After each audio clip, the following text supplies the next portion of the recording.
Okay, prove by contradiction this here, right? So basically you've got a plus b is greater than or equal to 2 root ab. That is true, right? That is true. But we can assume, well actually, no, I can find values of a and b where the opposite's true. If we can just find one value where the opposite's true, so let's see if we can find that value where actually it's less than 2 root ab.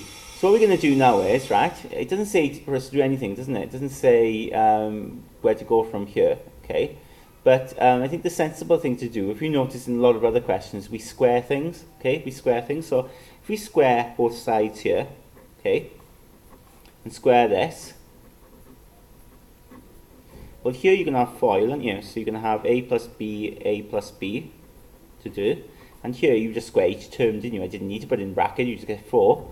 And root of ab squared is going to be ab. Okay, now watch this carefully, you know, take your time on this. So that's a squared plus 2ab plus b squared is less than 4ab. Now look at that there. Look at what that FOIL there, that bracket, that double bracket produced. Look at that, stare at that now, what it produced. Now what we'll do is we'll take that over to the other side. Okay, and if we take that over, it becomes a minus 4ab, and then 2ab minus 4ab is minus 2ab plus b squared is less than 0. So you got this.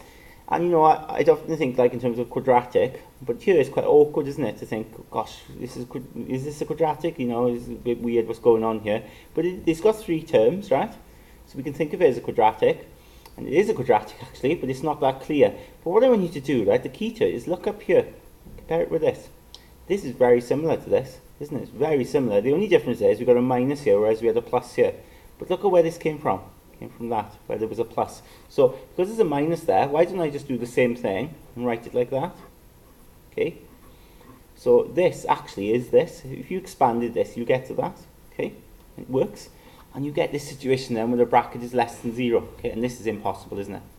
It's impossible because you can't have a square less than 0. Okay. Since it's got to be greater than or equal to 0. Okay. Therefore, you've got an impossible situation here.